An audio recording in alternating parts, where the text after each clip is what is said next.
In this lecture on Hamiltonian mechanics, we shall discuss the Routh formalism of classical mechanics, which leads to the Routhian function R.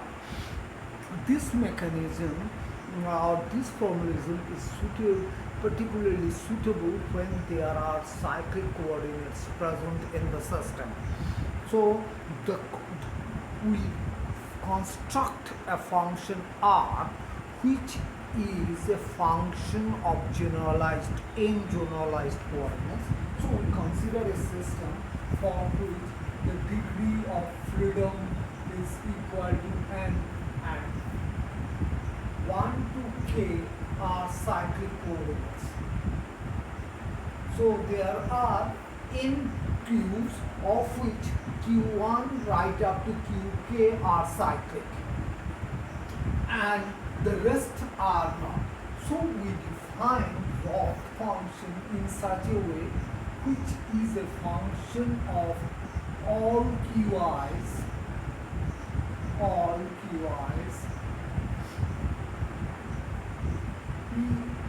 pi's for I less than equal to k greater than 1. So the cyclic coordinates, for cyclic coordinates we use the Legendre transformation and we retain qi dots for I is equal to this is the, and obviously on time, this is the Routh function. So we see that we replace only those q dots which corresponds to cyclic coordinates of L and these q dots, the cyclic q dots are replaced by the p's. This is the Routh formalism. So we define Routhian as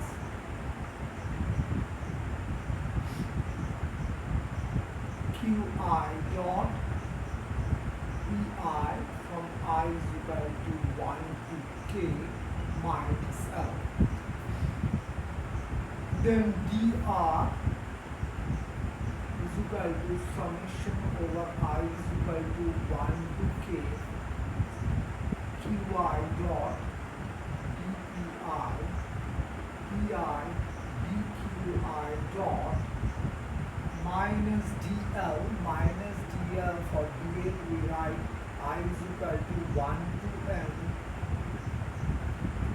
pi dot dqi plus pi dqi dot minus del L del L del dt.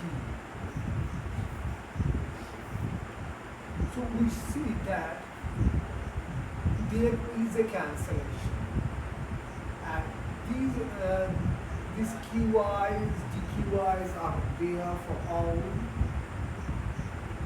So this is pi dot dqi for I is equal to 1 to n. This is this term.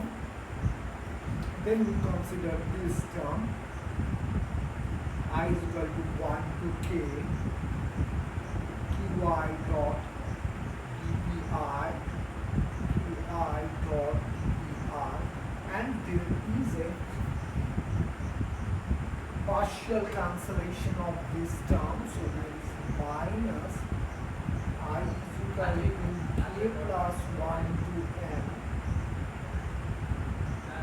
pi dqi dot minus del L del dt. This is the expression. So we find that del R del qi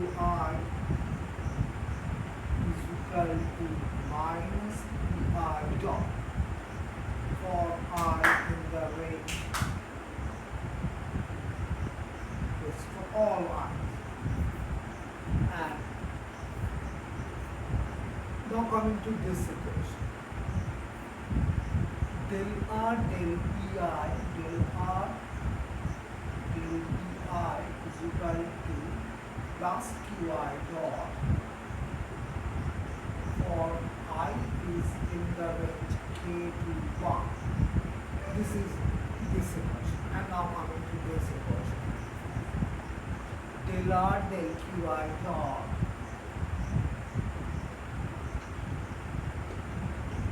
is equal to minus pi, and I is in the range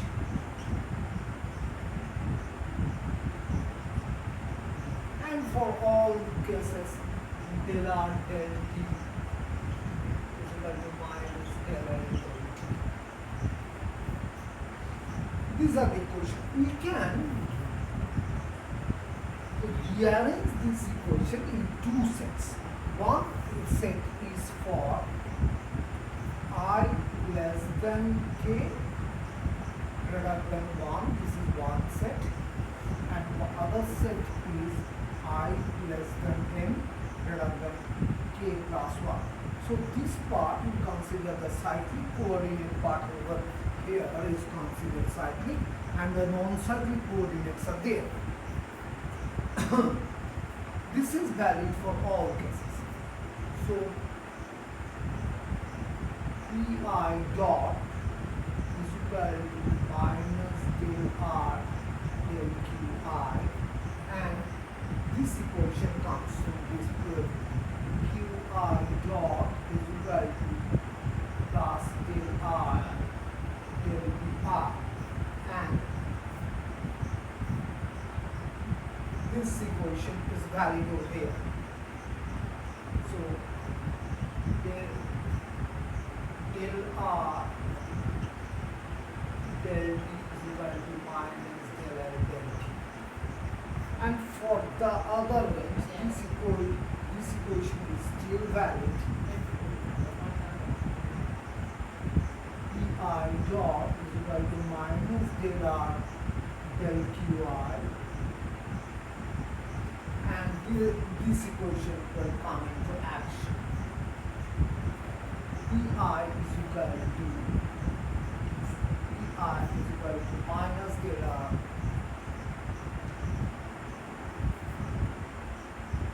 del qi dot, and then we have del R del t is equal to minus del t. Compare this equation, sets of equation, and this equation with Hamilton's canonical equation. Pi dot is equal to minus del h del qi. Qi dot is equal to plus del h del pi, and del h del t is equal to minus del L del t. So comparing this set of equations with this, we say that R is equivalent to H for cyclic coordinates. Coming to this side, this equation, we know that R is equal to del L del qi dot, and pi dot is equal to del L del qi, and del L del t is equal to del L del t. Comparing this set of equations, we see that for non-cyclic coordinate, R is equivalent to minus L. So what we say, they see that Routhian function is an admixture of Hamiltonian formalism and Lagrangian formalism. Since the Hamiltonian formalism is suitably helpful, is very helpful in the case of cyclic coordinates, so we use Hamiltonian formalism for the set of cyclic coordinates, and we use the Lagrangian formalism for the coordinates which are not cyclic. So this is a mixed procedure which is being used in Routh's formalism. we shall apply Routh formalism to the last two examples we have considered in the previous class, that is for a projectile motion. Projectile motion, we consider a projectile motion that then we found that x coordinate was cyclic. So for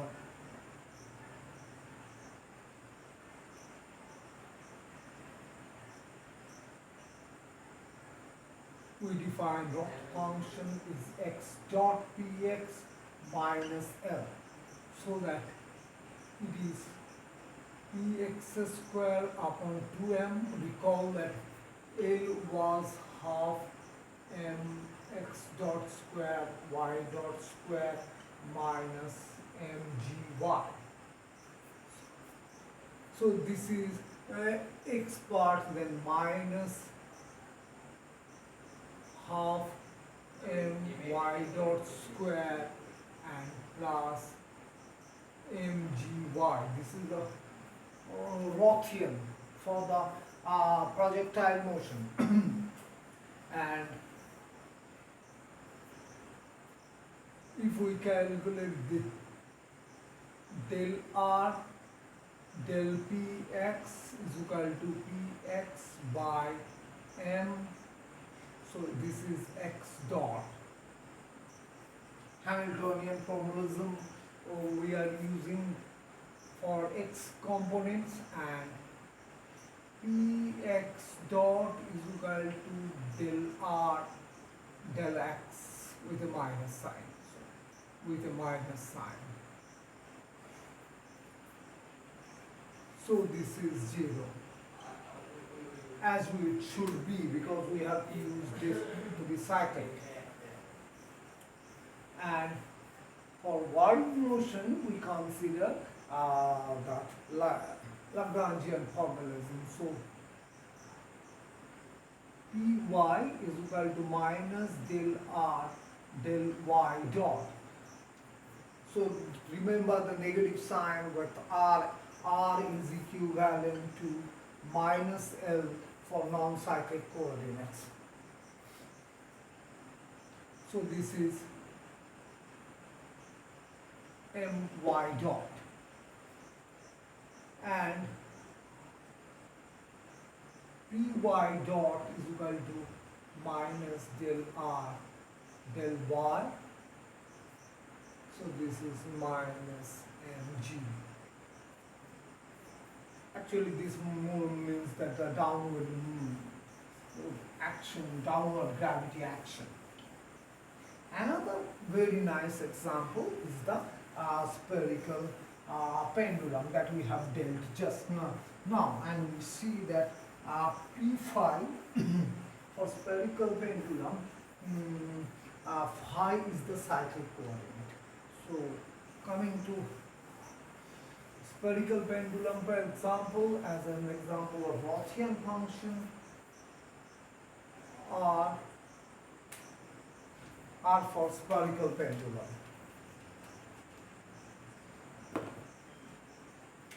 The Rothian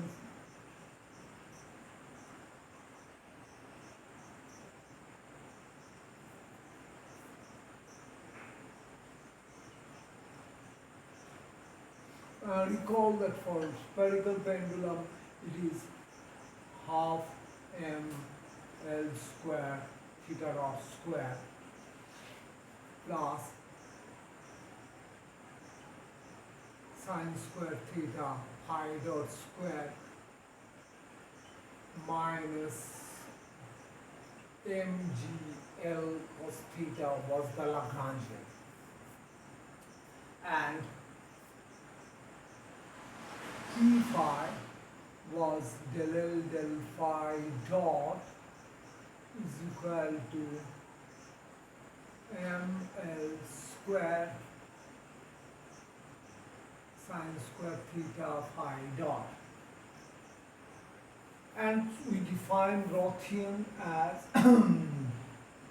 phi dot p phi minus L. And for this part we shall use it as a function of phi dot. So this is p phi square minus 2ml square sine square theta, and for the rest part we have the Lagrangian formalism half ml squared theta dot square plus mgl cos theta. So phi dot is equal to del r del p phi. This is the Hamiltonian formalism. So this is p phi ml square sine square theta, and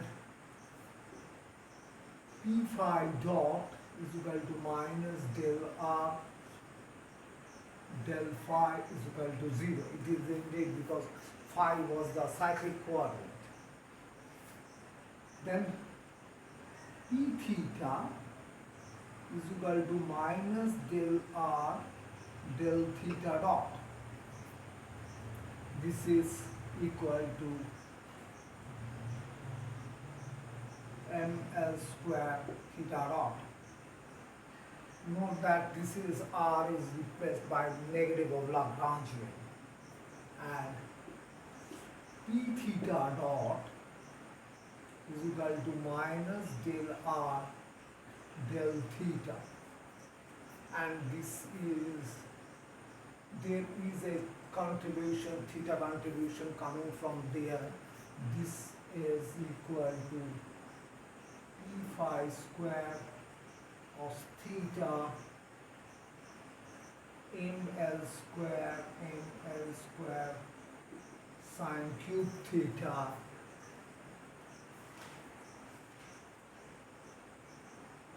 it will be a negative sign, and then let's say positive mgl sine theta. These are the an outcome of Routh's formalism.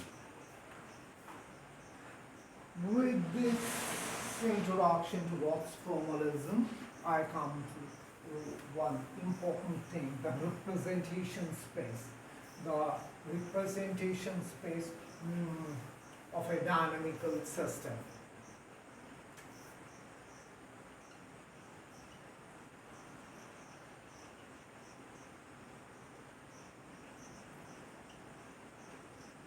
And we shall discuss this representation space with taking linear harmonic oscillator as an example. We know that a hypothetical space, if we have a system with n degrees of freedom, then a hypothetical space whose axes are spanned by n generalized coordinates, I is equal to, this is known as configuration space. So the configuration space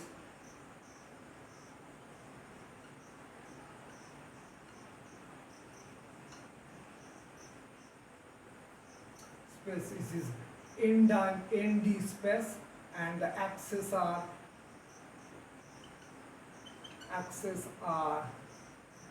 the QIs are the axes. If we consider the configuration space, then a point on the configuration space represents the position of the system, but the motion of the system is to indicate the direction in which the particle moves. One needs to specify velocity as well. Say for a simple harmonic oscillator that Q is equal to A sine omega t, then Q lies between plus minus A. So the configuration space is the aggregate of all Q's lying between plus minus A. This is the configuration space. But if we say that the particle is over here, the description as a dynamical system is not clear.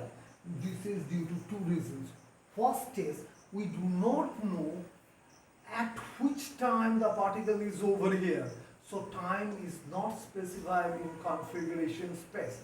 Moreover, even if we include time as we do it in event space.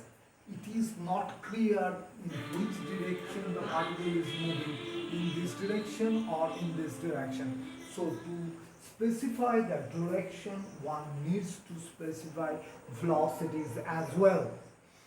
So this is the configuration space. Then we come to event space.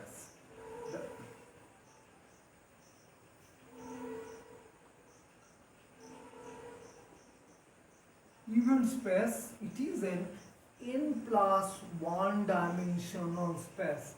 Axes are the q's and t. So this is also called extended configuration space.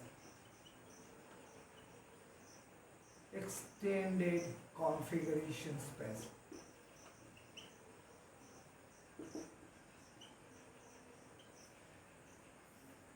This space is used to describe the dynamical state of a system when Q dots are also specified. For a simple harmonic oscillator, whose equation was Q is equal to A sine omega t, the event space trajectory is this. This is plus A, this is minus A, this is the time axis, and this is the zero position. So this is the event space trajectory of the simple harmonic oscillator. So in event space, it is in hypothetical space, and it represents the state of the system at different times. So as the particle moves with time, as we found in the case of dynamical system, a trajectory is traced out in event space, and this trajectory is called the event space trajectory, which we mostly say the trajectory in configuration space, because you should clearly make the differentiation between configuration space and event space. The configuration space cannot specify the dynamics of a system. The event space can specify the dynamics of the system, provided we also specify the velocities, because otherwise we are not able to say in which direction the particle is moving. Another thing to be noted, that this should not be mixed up with the space-time continuum that we have learned in special theory of relativity. In classical mechanics, time is a parameter. It's not a dynamical continuous variable. So in that sense, event space is not a space-time continuum. Now we come to secondly is the phase space.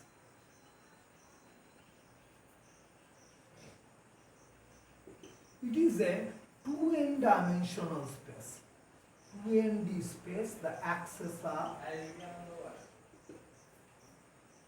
n positions and n momenta.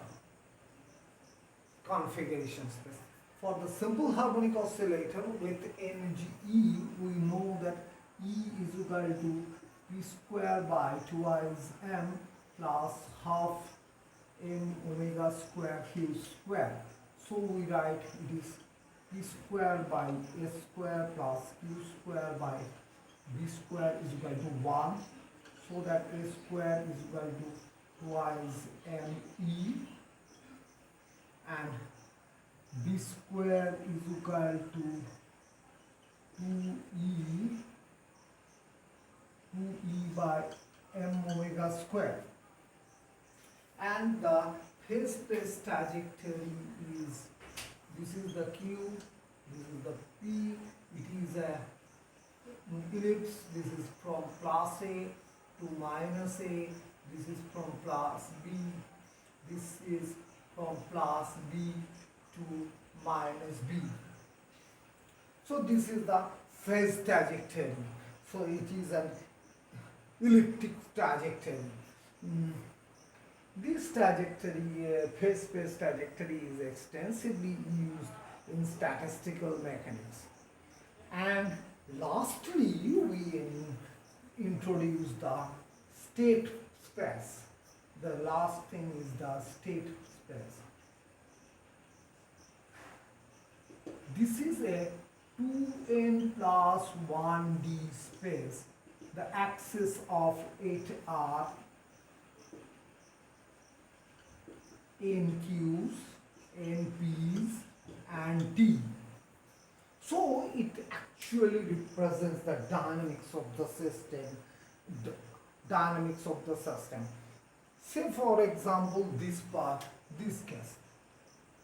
If this is q tragic, this is p, and if we call this is t, then it represents a cylindrical helix. This is the passage of time. So if we fix the state at a particular time, take a snapshot, we will get this ellipse, and as the time passes, this ellipse will be extended along the z-axis, which is the time axis, and so we get an elliptical helix. It is the state space. And a dynamical system is best represented in state space. Recall that the Lagrangian mechanics that we have, one more thing, the state space is not again the time, and these two are variables, but time is a parameter, so these are not to be confused with the time parameter variable as we have introduced in relativity. The Lagrangian dynamics that we have studied extensively. The Lagrangian is defined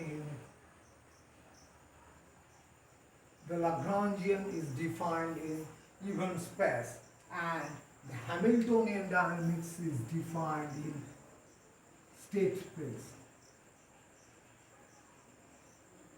The Hamiltonian dynamics is defined in the state space, and Lagrangian in even space. In the next class, we shall introduce another very powerful concept of Hamiltonian dynamics, that is the Poisson bracket.